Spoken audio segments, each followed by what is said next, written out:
No programa Assembleia Convida de hoje, vamos falar sobre doenças raras, dentre as quais está a esclerodermia. A questão de doenças raras no Brasil é muito séria, pois muitas pessoas ficam peregrinando de hospital em hospital em busca de um diagnóstico que dificilmente chega. São inúmeros casos sem solução espalhados pelo Brasil todo. E a única forma de melhorar a qualidade de vida das pessoas com essa doença rara é a informação, que leva ao diagnóstico mais rápido.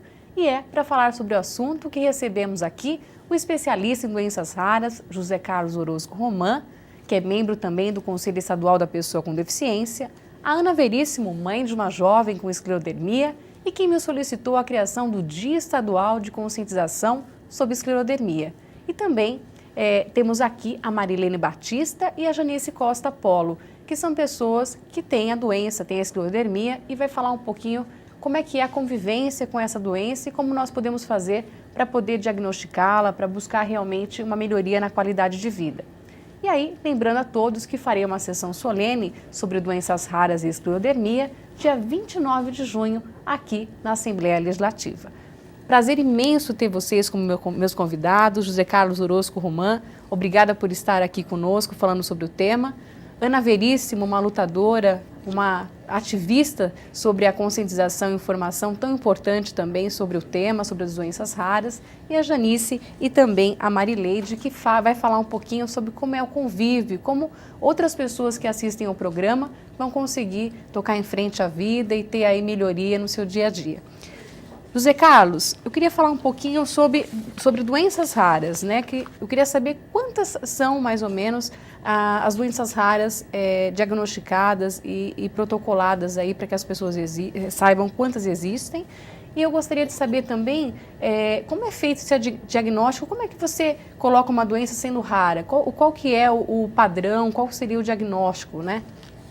Bom, primeiramente, obrigado, deputada, por convidar a gente para poder discutir um assunto tão importante aqui no Assembleia Convida, para falar de um assunto como doenças raras.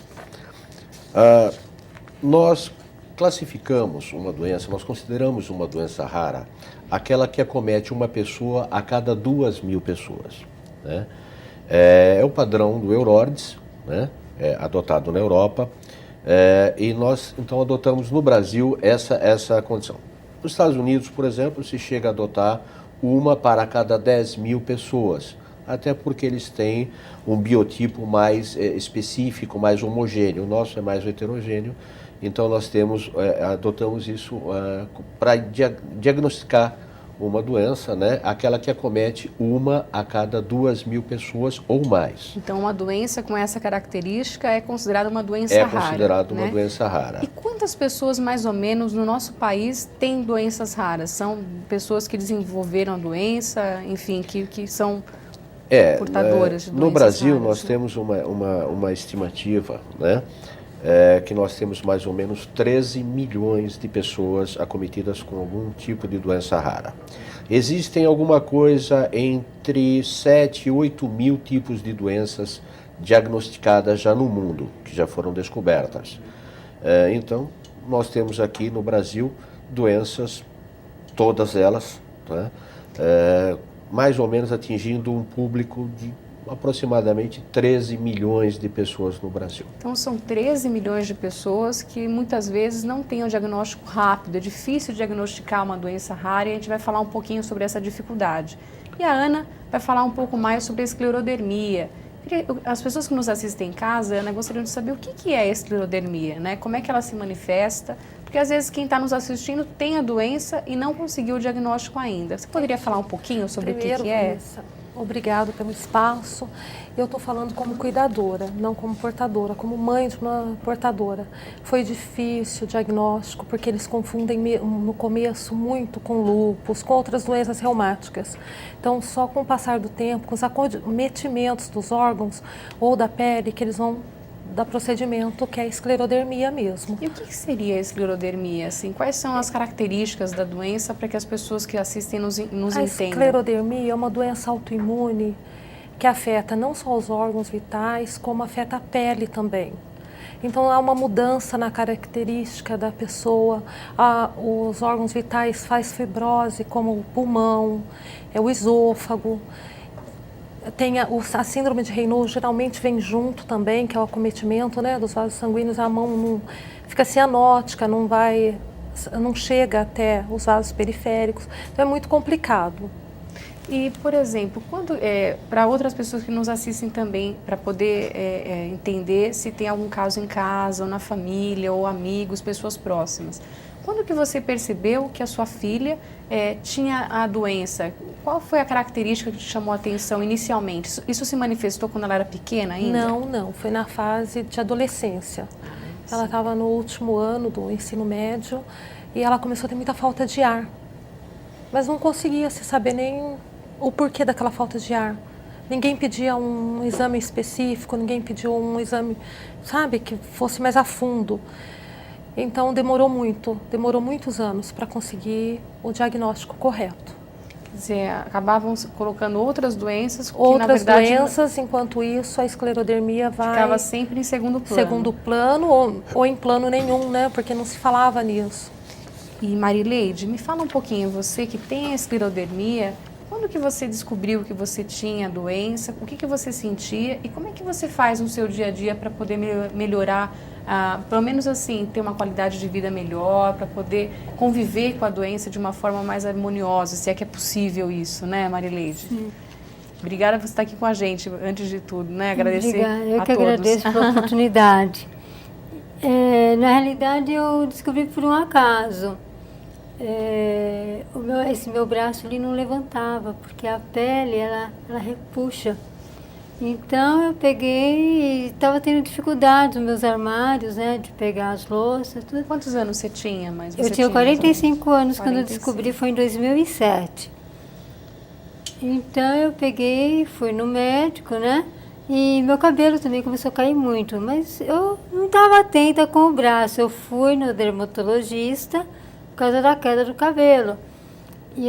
E quando eu cheguei lá no consultório, minhas mãos, eu tenho o síndrome de Raynaud, e estavam todas roxas a mão. No que ela olhou, ela falou assim, você tem lúpus. Daí ela falou assim, eu vou pedir uns exames de sangue para confirmar que você tem lúpus. Eu falei, tudo bem. Daí ela me indicou um reumatologista. Eu fui lá no reumo, ele falou assim, olha, passou um remédio, né? E falou, mas você tem que ir na dermatologista. Quer dizer, um ficou empurrando para o outro, né?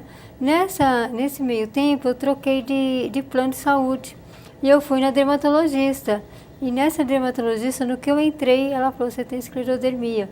Por quê? Porque a face, o rosto, a boca aqui, eles sabem distinguir quando uma pessoa tem esclerodermia. Daí ela falou assim, olha, ela pegou um livro lá e começou a abrir, folhear e me falar o que era esclerodermia. E eu saí de lá em prantos, porque para mim tudo era novo, né? E ela fez a biópsia e confirmou. Daí ela me encaminhou para a Santa Casa. Ela falou assim, olha, eu não vou poder te ajudar porque... E a partir desse momento que você conseguiu descobrir que você tinha esclerodermia, você começou um tratamento diferenciado e você percebeu que melhorou, assim? Você parou de sentir dores? Ou você começou realmente a fazer o tratamento para a esclerodermia? Então houve uma melhora nesse sentido? Sim, porque o braço não levantava com a medicação que eu tomei, hoje está normal. Tranquilamente? Sim, totalmente. Só a boca, o rosto, as minhas mãos são atrofiadas, ó, né? Isso é devido à esclerodermia também? É, porque ela vai repuxando. Entendi. Então... E Janice, você também tem esclerodermia e descobriu também há bastante tempo ou recentemente? Como é que você faz para conviver com a doença, para poder, de uma forma harmoniosa, vamos dizer assim, ir combatendo essa inimiga oculta, né? Porque a doença rara é uma inimiga oculta. Você não sabe muitas vezes que ela está lá e ela já se manifestou e até descobrir demora, né? Demora. Obrigada mais uma vez por essa oportunidade, Vanessa.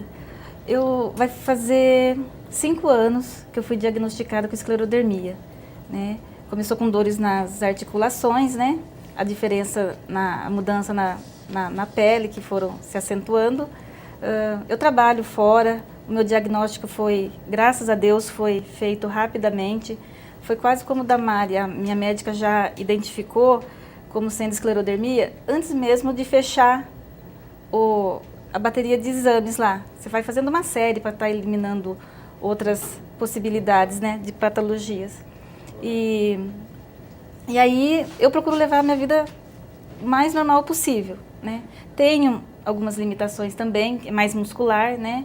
Tenho as diferenças que a Mari falou, que a minha é mais na boca, né? E os meus órgãos internos são mais comprometidos também, né? E procuro, assim, levar o mais normal possível, né?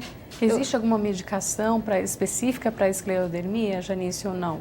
Olha, hoje, até onde a gente sabe, o que foi bom para mim também, o que muitas estão fazendo, foi a pulsoterapia com ciclofosfamida. Que deu resultado falam positivo. Que hoje é o que tem de top, né, o tratamento da esclero.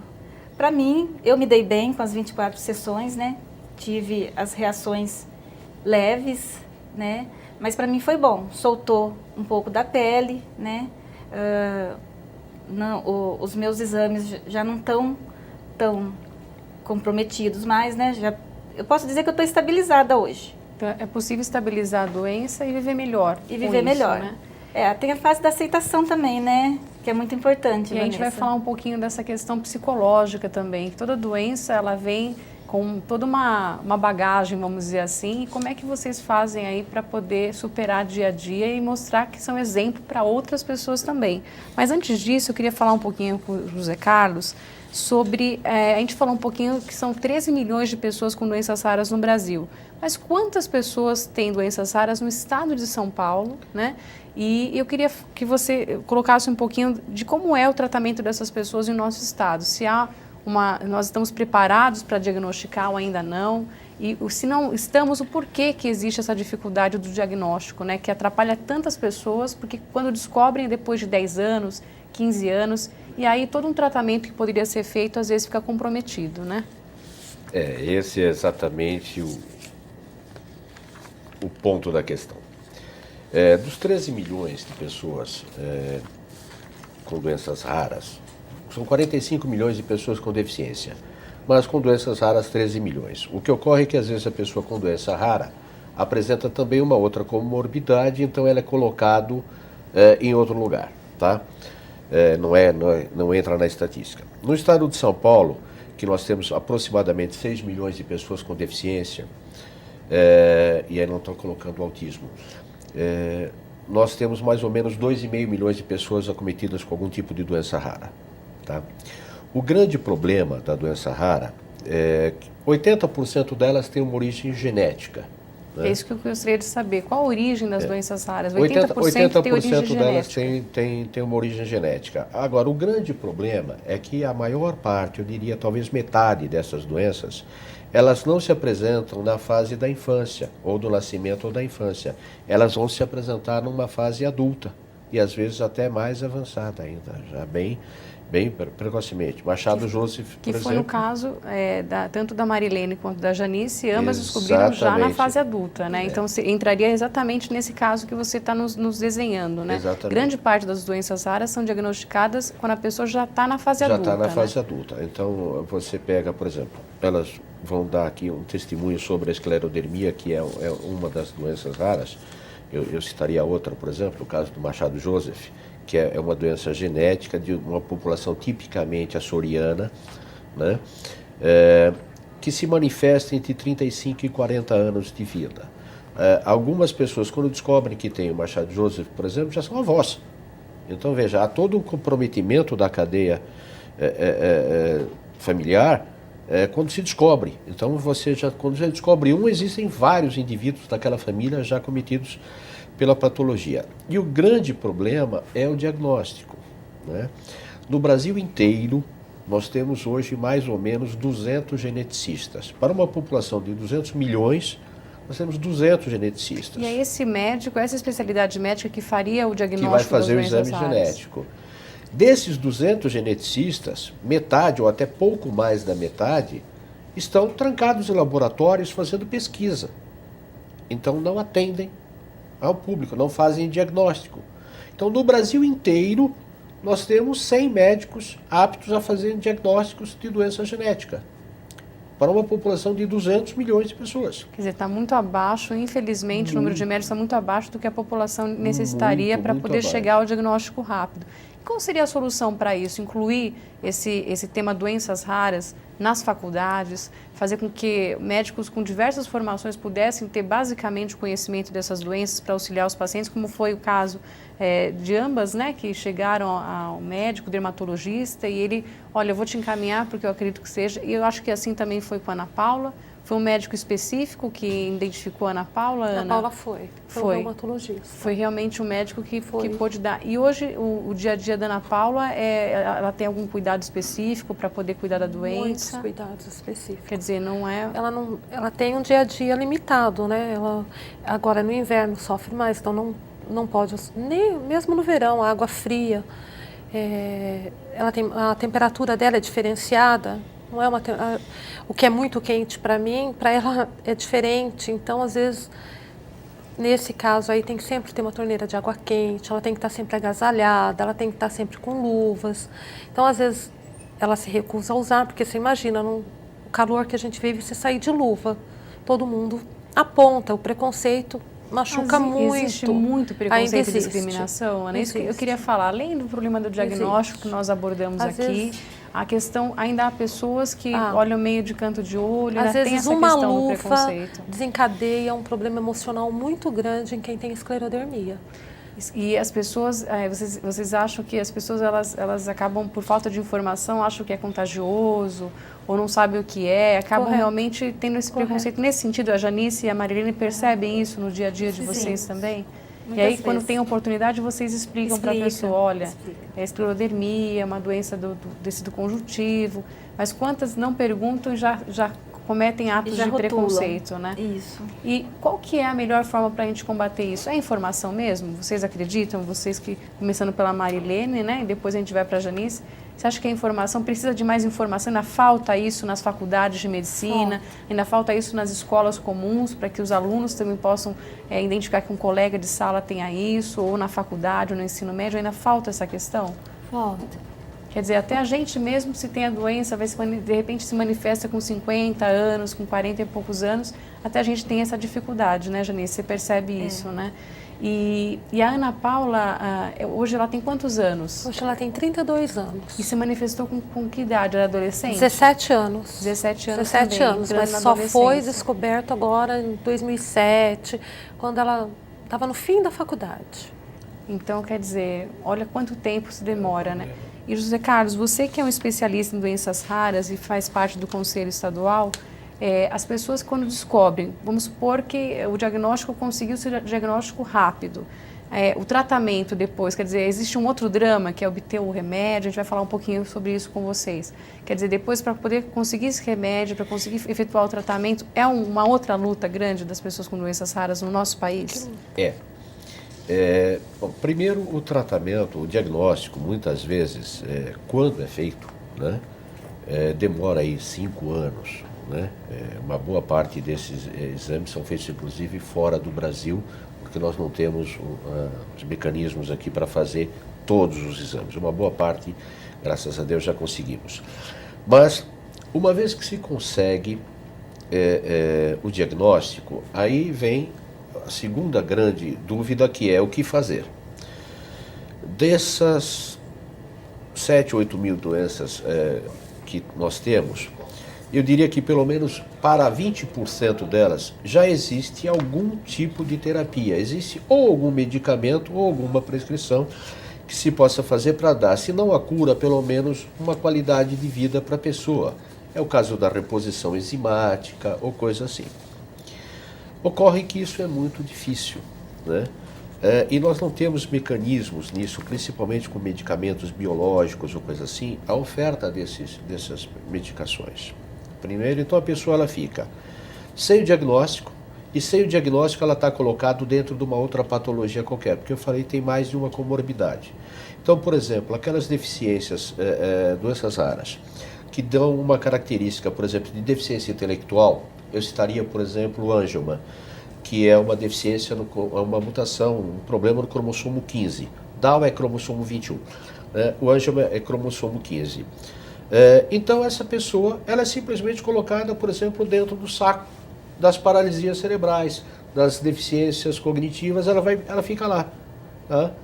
E não se faz nada, não há o que fazer, sem uma medicação, tá? Se bem que no caso do Ângelo já se está fazendo uma pesquisa bem avançada sobre isso. Então 20% dessas pessoas poderiam ter acesso a esses medicamentos. Eu estou dizendo isso no Brasil, um universo de pelo menos 2,5 milhões de pessoas que poderiam estar sendo atendidas, está levando uma qualidade de vida um pouco mais digna, tá? E algumas, inclusive, com normalidade, que estão alijadas do processo.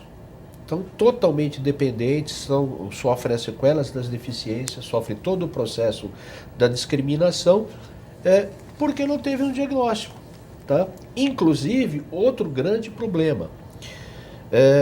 Aqui, você só vai pesquisar, vamos dizer, se eu for considerar a iniciativa privada, os grandes laboratórios, vão pesquisar aquilo que lhes deu retorno financeiro. Se uma doença não é diagnosticada, não é estudada e ela não é mapeada, ela deixa de ser um atrativo.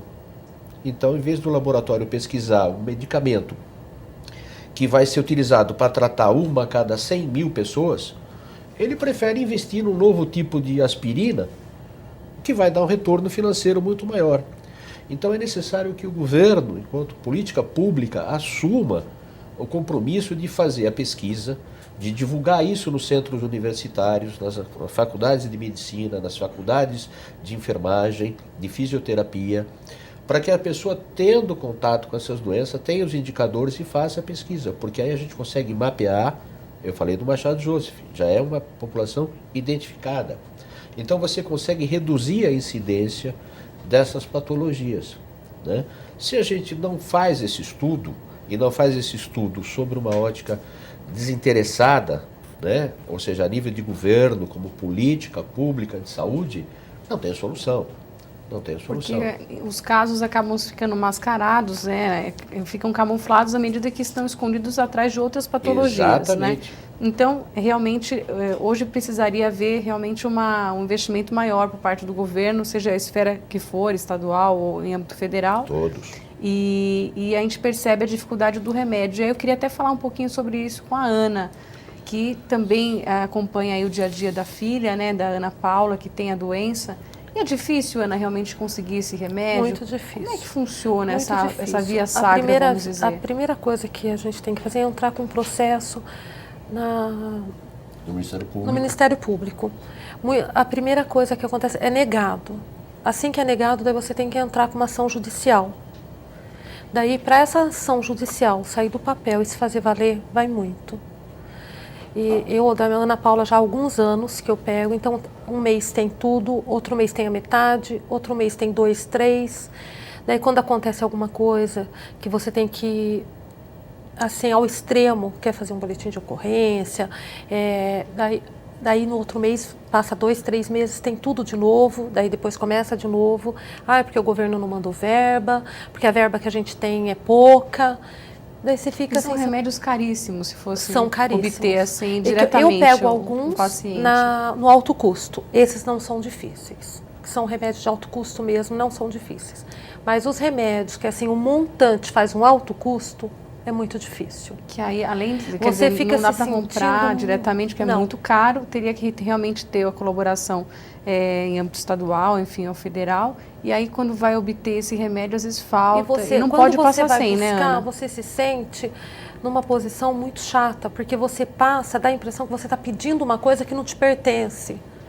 Então elas começam, essa ideia que passa pra gente. O governo, a verba não chegou, a verba não deu. É uma coisa que eu acho que não tem necessidade de a gente saber. É uma coisa vem de cima e eles têm que resolver isso. Claro. Então, quer dizer, além de todo o estresse, toda a parte da doença mesmo, psicológico, tudo quer dizer, ainda tem você já chega emocionalmente muito fragilizada num lugar desse ou num hospital. Então você tem que explicar, ter que mostrar o porquê daquilo, para que veio, é muito difícil. É muito complicado. Sendo que eles teriam que me mostrar o contrário. Claro. E eu tenho que mostrar para eles, exatamente, sendo leiga no assunto. Para poder continuar falando um pouquinho sobre doenças raras, esclerodermia, falar um pouquinho do aspecto psicológico. Como é que é o dia a dia, como a gente vence essas barreiras, seja da doença, do preconceito, da parte psicológica, que fica afetada mesmo. A gente vai continuar no próximo bloco e eu quero que você continue nos assistindo. Não saia daí.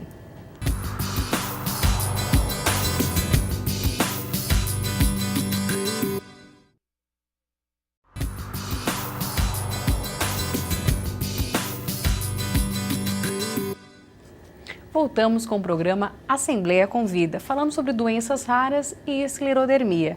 E a esclerodermia é uma doença que acomete entre 6 e 60 mil pessoas em nosso país e também acomete mais mulheres do que homens. Nós estamos aqui com o especialista em doenças raras, José Carlos Orozco Roman. Estamos com a cuidadora também, que tem uma filha com esclerodermia, que é Ana Veríssimo, e é também a quem me pediu, quem me solicitou o projeto de lei, que se tornou lei, para que nós tivéssemos o dia 29 de junho como dia estadual sobre conscientização dessa doença, da esclerodermia. Estamos com duas pessoas que têm a doença, convivem com ela, que é a Marilene e a Janice, né? E nós vamos voltar falando um pouquinho sobre o aspecto psicológico da doença, como é que você conviver com ela. E aí eu queria falar um pouquinho com a Marilene, primeiramente, né? Como é que é, Marilene, ter essa doença, o diagnóstico, depois quando se tem o diagnóstico? Como é que fica o dia a dia? É difícil? Tem momentos que está meio para baixo? Como é que a gente pode servir de exemplo aí para outras pessoas não desanimarem não e tocar em frente? É complicado. Eu, pessoalmente, eu sempre tento assim, esquecer que ela existe. Eu tento levar minha vida normalmente, só que tem hora que ela chega e fala assim, ó, eu estou aqui. Sempre aparece alguma coisa, uma dor, uma feridinha que estoura, né? Existe dor também, porque ela comete alguns órgãos internos, né? Eu tenho 2 órgãos internos, que são o pulmão e o esôfago, né? E para vestir uma meia, uma bota, é muito complicado. E se a pessoa, por exemplo, não fizer tratamento algum, realmente há dificuldade, quer dizer, a pessoa vai ter uma vida muito mais complicada se não fizer o tratamento? Com certeza. Aí muitas dores. Muitas dores. O remédio que eu tomo, ele tira as dores, né? Ah, sim. Então é fundamental que faça o tratamento, né? Ele solta a pele, né? Que a minha pele era toda repuxada, ele solta a pele e elimina as dores também. Porque no início do meu diagnóstico eu não conseguia nem entrar dentro de um carro. De tanta dor. De tanta dor. E é difícil mesmo, você passa pelo mesmo drama que a Ana, a Paula, que a Ana Veríssimo para pegar, solicitar o remédio? Existe dificuldade nesse sentido? No meu caso, não, porque eu me adaptei com um que é fácil de ser eu encontrado. compro na farmácia. De vez em quando ele sai do mercado, então eu sempre mantenho um estoque em casa. Para não ter problema de faltar. Para não ter problema quando ele sai do mercado. Quer dizer, então o tratamento ele não vamos dizer assim, padrão para todas as pessoas que têm esclerodermia. Não. Quer dizer, cada caso tem que ser diagnosticado e caso. tratado de uma forma diferenciada. E aí também é uma outra dificuldade, quer dizer, tem que encontrar médicos sensíveis a essa questão para, além de fazer o diagnóstico, enquadrá-lo no que é melhor para a sua vida. Não é isso, Janice? Exatamente. É o que a gente acaba vendo todos os dias no grupo que a gente tem lá na rede social. Exatamente. Vocês têm um grupo? Pode divulgar, viu, Janice? É o Esclerodermia Causa Nobre. Ok. Né, que nós fizemos uma idealizadora também, foi a Ana. A Ana é grande idealizadora, né, Ana?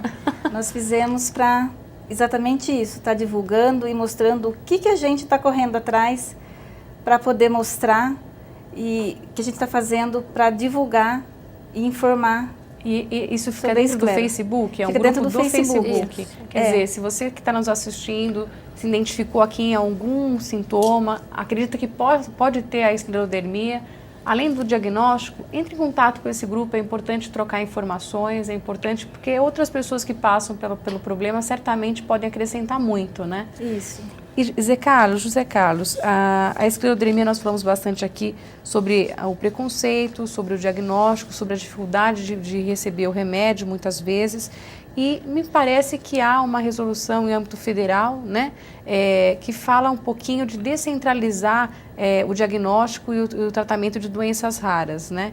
E eu queria que você falasse um pouquinho sobre isso. Você acha que é possível, em breve, que nós possamos ter aí mais pessoas aí tendo a atenção especial dos médicos e dentro do seu bairro, nos hospitais mais próximos, ou ainda será que isso é um sonho distante nosso? Eu acho que infelizmente ainda é um sonho distante. Como a Janice falou, Marlene, também, você vê, no caso específico da esclerodermia, as outras doenças raras também têm o mesmo problema. Elas normalmente estão presentes, existem outras comorbidades. Então, nem sempre o tratamento para uma serve para outra. Você tem que fazer adequações porque você tem que atender o paciente como um todo. A questão específica das doenças raras começou a tomar um pouco mais de corpo no Brasil em 2009, um movimento que nós começamos em 2009, e vem galgando degraus, né, dentro da escala de importância das coisas. Então hoje já existe uma certa consciência por parte do governo, especificamente por parte do SUS, que reconhece a importância do tema. Até também por conta de tantos processos que o governo tem sofrido para receber medicamentos, ele começou a estudar. Então se estudou agora, através da portaria 199, que se façam centros de referência no país para diagnóstico das doenças raras. Ocorre que não tem médico para fazer isso. Esse é o grande problema, quer dizer, como é que temos você médicos. como é que você descentraliza, né, se você não tem os médicos especialistas para diagnóstico? Exatamente. Então, e não é trazer médico de fora, porque você tem especificidades do nosso povo e você tem exames laboratoriais que vão ter que ser feitos para fazer esse diagnóstico. Então, é um processo que se iniciou. Graças Quer dizer, a Deus, foi dado um já pontapé, começou. um passo foi dado, mas nós ainda vamos falta um caminho precisar, todo. primeiro, formar geneticistas no país, ou seja, e o geneticista ele vai ter que ter um atrativo financeiro, profissional, para poder se desinteressar pelo tema, para fazer essa pesquisa, para se dedicar a isso, até porque às vezes você demora 5 anos para fazer um diagnóstico de um paciente. Eu estou falando de 13 milhões de pacientes. Então, nós ainda vamos sofrer um pouco, né, sobre isso. Por isso, eu volto a agradecer a deputada pela colocação, porque no momento atual, a coisa mais importante que se possa fazer, que se pode fazer, é levar essa informação ao público que nos assiste, para que, em desconfiando a possibilidade de uma doença rara, a gente já começa a fazer, inclusive, um controle dentro da família, né? Estudando, se eu tenho um filho com problema, vou pensar antes de ter um segundo filho. Muitas doenças se manifestam em diversas gerações, né? Mas Charles Joseph, por exemplo, se coloca aos 35 anos, começa a se colocar. Claro que existem casos que ocorrem mais, mas uma quantidade grande de ataxias. O X frágil, por exemplo, é uma coisa, o gene recessivo normalmente na mulher, quando se percebe, já tem uma parte muito grande da família, né? Então a maioria das doenças raras, elas têm essa característica. Então a importância é, primeiro, levar a informação. Existem tratamentos ou não existem tratamentos, existem medidas preventivas, qual o cuidado que se deve tomar. Isso tem que ser discutido nas universidades, com os médicos, que os médicos não sabem. Ninguém fala para eles sobre uma doença que acomete uma a cada 100 mil pessoas. Ele não sabe, né? E às vezes não sabe nem onde procurar a informação. Então o médico precisa saber, o enfermeiro precisa saber. Eu vou pegar agora, recentemente surgiu o caso daquela criança que foi segregada, não foi permitido ingressar num avião, porque ela tinha epidermólise bolhosa, que são aquelas bolhas que aparecem pelo corpo, só que aparecem por dentro, por fora e por dentro, né? Antigamente, essas pessoas eram acometidas, elas ficavam todas cheias de bandagens, parecia uma múmia, né? Porque espalham bolhas pelo corpo inteiro. Hoje nós já temos ataduras, vamos dizer assim, mais adequadas para isso. O sistema público não fornece esse tipo de atadura, porque ele fornece atadura para queimados. Quer dizer, ainda falta materiais específicos, né? Existem esses materiais, eles só não são oferecidos no sistema público. Então a pessoa não tem queimadura, ela tem epidermólise bolhosa, né? Na cidade de São Paulo, nós temos mais ou menos 250 pacientes com epidermólise bolhosa. Desses, nós temos mais ou menos uns 96 a 100 que já foram identificados. E a briga, a luta dessas é para conseguir ter uma atadura que não vá estourar todo quando ele for trocar. que tem que ter asepsia O adequada. básico para que a pessoa tenha uma vida melhor, enfim, porque não é uma atadura adequada a de pessoas queimadas. E aí chega a amputação de órgãos, porque não foi feito como precisa ser feito.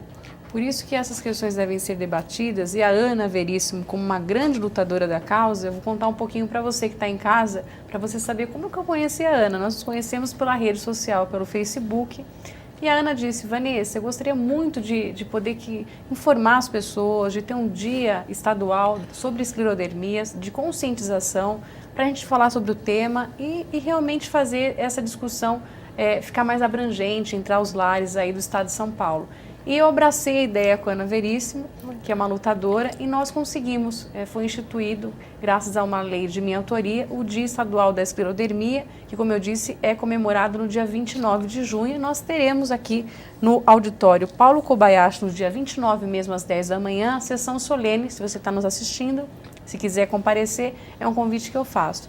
E, Ana, a importância desse dia, dessa luta sua, e dessa luta ter resultado algumas vitórias. Claro que não são todas as vitórias que nós gostaríamos, mas a importância desse dia de conscientização? A importância desse dia é o conhecimento, não só da população, mas médicos, o Estado, para estar olhando mais de perto para essas pessoas, enxergando, porque olhar todo mundo olha, né? Enxergar que é mais difícil.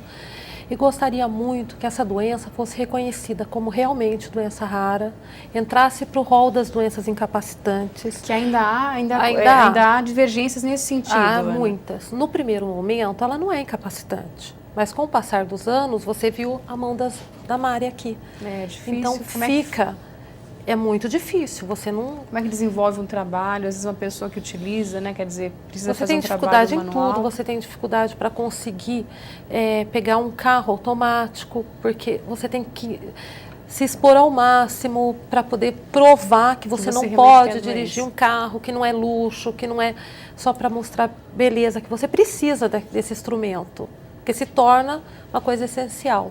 Outra coisa que eu não falei o tempo todo, é muito importante um médico humano, um médico que olhe, que acaricie, sabe, realmente. A minha filha, graças a Deus, encontrou, que é o Dr. Paulo Chicarone.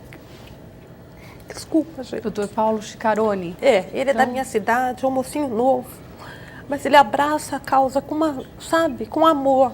Vamos, assim, Então, fazer um agradecimento ao Dr. Paulo Chicarone, que é de São João da Boa Vista também. A minha filha melhorou muito depois dele. Que o que a Ana está dizendo é que todos nós, independente do que nós façamos na vida da gente, se você é médico, professor, se você é pessoa pública, dona de casa, nós temos que ter atenção e saber ouvir umas às outras. E às vezes nós temos percebido que, principalmente na área de saúde, área médica, alguns médicos não têm a paciência devida de escutar o relato que aquela pessoa chega com tantos problemas já, e ela precisa desabafar, ela precisa dizer o que ela está sentindo. E às vezes o médico, com tantos afazeres e querendo atender tantas pessoas em um curto espaço de tempo, perdem essa que é a maior característica que nós não podemos perder nunca, jamais, que é ser humano, Eu não me que é ser sensível à causa do outro, que é poder ficar um pouco mais para diagnosticar, para aprender, para entender e para escutar. Quando nós perdermos a capacidade de escutar, né, Ana? Infelizmente, quando perder a capacidade de escutar e de amar, não tem mais aí não tem mais jeito. E foi esse médico que ele teve um carinho fazer tão especial que a minha filha precisava de uma medicação que o governo dá para quem tem hipertensão pulmonar, mas não dá para quem tem úlceras na mão. Ele pesquisou, ele montou tudo com capricho, ele me deu praticamente tudo pronto. Falou, vai lá que você vai conseguir. E conseguiu, ele tirou Ana. um tempo dele, ele gastou o tempo de pesquisa e consegui, graças a Deus, na primeira tentativa. Então, acho que isso sirva de exemplo, né, para médicos já formados, para que não percam essa capacidade de entender o próximo, para os estudantes, tantos estudantes que são a esperança nossa, né, que estão nas faculdades, que estão nas salas de aula aí, e que possam se dedicar mais ao estudo das doenças raras. E Marilene, vocês falaram de um grupo no Facebook que vocês criaram para poder... E esse grupo, efetivamente, você utiliza, você se comunica lá, você acha que tem ajudado esse diálogo no grupo? Muito, ali é ótimo. Você aconselha, você acha que ajuda no quê? Assim, no sentido de estar se informando, Informações, interagindo? Tem dia que uma não está boa, a gente levanta a bola, outro dia é outra. Eu fico praticamente o dia todo nele. Porque é essa troca, né? Essa troca de informação, sabe, a gente fala, olha, tá com dor, passa, daqui a pouco passa, olha, estourou uma ferida, e a gente vai orientando, vai aconselhando, sabe? A dor fica menor, Fica, porque você não se sente sozinha. Quer Eu me dizer, tem sentia outras pessoas sozinha. com o mesmo Eu drama, achava né? que eu era a única que tinha... De repente, você ali fala a mesma língua. Tudo que você fala ali, ela se entende, porque normalmente Estão ninguém passando entende. por isso, né? Ninguém É difícil entende. você explicar, às vezes você, como É você disse, a gente difícil. explica, a pessoa às vezes não tem a doença, não sabe o Eu que tenho passa. problemas com alimentação por causa do meu esôfago, então tem uns que falam, ai, como ela é fresca para comer, mas não é que eu sou fresca, eu não posso Não comer. pode comer. Que Eu se não comer, posso. quer dizer, o que vou acarreta passar uma mal, alimentação ruim? né? Passa mal, sente Passo mal, mal, dores. refluxo. Ah, sim, sim. Sabe, eu não posso comer comida temperada, tem que ser pouco tempero, tem que ser uma comida mais pastosa. Então, se eu não tiver o meu regime alimentar, eu passo mal de madrugada com refluxo. E é assim, vocês já fizeram um grupo, o grupo já se reuniu pessoalmente? Você conhece pessoas pessoalmente desse grupo ou ainda não? Vamos Ainda promover não. esse encontro. Então, brevemente estaríamos, já um bom dia para se encontrar, é esse dia 29 de junho. Eu estou fazendo um convite a todas as amigas e amigos que fazem parte do grupo para se encontrarem aqui na Assembleia. E Janice, me fala uma coisa, tem alguém na família próximo, alguém que você conheça que tem esclerodermia ou não? Não. Nunca conheci alguém Não, próximo? nunca conheci. Tanto que eu insisti para o meu filho que ele fizesse os exames para ver se não, né, para ver se não era genético, porque tem várias... Existem muitas, você vê, 80% segundo José Carlos Orozco Roman, que é especialista, 80% das doenças raras são genéticas, mas não há ninguém na família, Não, no caso, com não esclerodermia. tem, né? Não significa que meu filho venha a ter, que meus netos tenham, né? Eu fui a premiada mesmo, né? Também nunca tinha ouvido falar. Né? Demorei uns 3 meses para aprender a falar o nome. Que é um nome complicado. Eu, como O entrevistadora pessoal aqui, fiquei perguntava, torcendo eu falei, para não é uma errar, doença lá né? da pele que deixa a pele dura, mas se eu não sabia falar, como que a pessoa... Eu nunca tinha ouvido falar, como que a pessoa que estava me perguntando ia saber, né? Ia entender. Exato. Né? Mas graças a Deus, meu filho está tudo tá bem, bem. não tem? Tem lá as explicações médicas lá, né? Que eu não vou entrar no quesito que eu não entenderia bem, mas na família mesmo não tem. E no não seu tinha caso, visto nenhuma tem, outra pessoa Maria Helena? também. Também não, e a Ana também não tem nenhum caso. Não tem. Então, a esclerodermia, no caso, nesse sentido, é uma doença que não é uma doença assim, de tão fácil diagnóstico dentro da família, né? Como as outras que às vezes acomete gerações e gerações seguidas, né? Às vezes, se vocês tiveram alguém na família, foi uma geração muito lá que eu atrás saiba, que não. ninguém conhecesse. Acho que talvez a esclerodermia não foi esse caso. Mas como a gente está chegando ao fim aqui do programa, conscientizamos, falamos um pouquinho do assunto da esclerodermia. O importante é que nós tenhamos informação, não só sobre esclerodermia, mas doenças raras de forma geral. E para quem quiser saber um pouquinho mais, eu queria que o José Carlos Orozco Roman pudesse dar o site, o blog, que é Estudando Raras, e falasse um pouquinho do estudo que você faz através do grupo de estudos de doenças raras, onde que a pessoa consegue se conscientizar e se informar nesses locais, nesses endereços, para as considerações finais. Obrigado. Nós temos um blog, chama estudandoraras.blogspot.com. Nós temos ali mais ou menos umas 4.000 doenças que já foram digitalizadas, então ali nós temos as informações, não só sobre a doença, o seu tratamento, ou o que se conhece de tratamento, mas o endereço de associações no mundo, né, que tratam daquele assunto, porque é mais ou menos como uma lista telefônica de doenças raras, né? Então ali nós temos, porque cada uma dessas associações cuida da sua pesquisa, de manter atualizadas as informações, os tratamentos. Então, o blog estudandoraras.blogspot.com.br, a pessoa pode ter um acesso de informação. Pelo menos 4.000 doenças raras. Das 7, 8 mil, pelo menos umas 4.000 já estão lá. Nós temos, inclusive, ultrapassamos agora 1 milhão de acessos, quer dizer, o tema está começando a ficar conhecido, abrangente e conhecido pela população. Conhecido. Ana, para quem quiser se comunicar com você está no Facebook, fala de novo o endereço desse grupo. Esclerodermia causa nobre. Esclerodermia causa nobre. E quem quiser trocar informações lá, é só entrar no Facebook, que a gente encontra como Ana Veríssimo, que é o nome e sobrenome dela, dessa lutadora que eu quero parabenizar e dizer que é um exemplo para mim. E quero agradecer. Às vezes, gente, as pessoas acham que o político é algo distante, né? Alguém distante, engravatado, né? Que só aparece na televisão. Não. Nós estamos no dia a dia das pessoas e foi através das redes sociais, do Facebook, que eu conheci a Ana. E graças à sugestão dela, nós pudemos criar esse dia, né? Foi um dia importante para a consciência. É muito importante. Então, quero agradecê-la, Ana. Leve um abraço, a Ana Paula também. Diga a ela que é um exemplo para nós, como é a Marilene também e a Janice. Então, Marilene, obrigada por estar por aqui com a gente. Queria que você desse as considerações finais para quem nos assiste em casa. Eu que agradeço por estar aqui, por essa oportunidade.